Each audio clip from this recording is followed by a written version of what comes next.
爆品商家需嚴格核查，警方加強監控大學周邊安全。招牌公司62710885編譯，請轉發注明出處。近日，巴拿馬大學校園及周邊區域因持續混亂局勢引發社會廣泛關注。雖然該校學生已全面轉為線上授課，但反社會分子藉罷工行動之名，以大學校區為據點實施破壞活動，嚴重威脅周邊居民生命安全。當地警方透過高清無人機航拍技術嚴密監控，並呼籲商家同市民提高警惕，共同維護公共安全。據警方通報，近期部分極端分子利用大學罷工活動嘅社會關注度，喺校園周邊焚燒雜物，向來往車輛投擲輪胎同爆炸裝置，甚至破壞公共設施。其行為已從抗議活動演變為無差別暴力，導致多條道路受阻，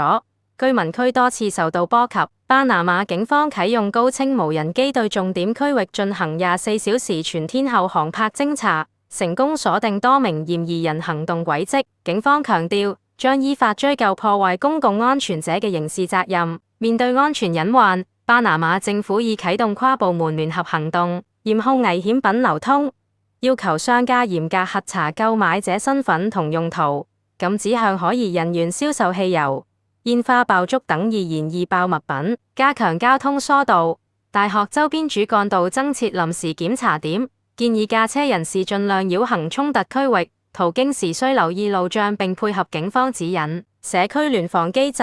鼓勵居民舉報可疑人員或物品。政府開通24小時安全熱線。警方表示，隨着執法力度持續加大，部分區域局勢今日下午已現緩和跡象。然而，當局提醒公眾仍需保持警惕，避免前往高風險地段，共同守護城市安全底線。廣告：整招牌找我們62710885承接各類招牌、橫幅、燈箱、發光字、3D 立體字、印章、名片、宣傳單、商業活動籌劃等。微信號 Lisa Panama， 受巴拿馬季下咖啡、水洗原豆專享專線62710885限量發售，收藏級風味，一杯開啟季下世界的大門。批發零售 Falius 全國最低、最實惠的電子發票銀櫃、新機、電子簽名、發票，歡迎諮詢中西語67。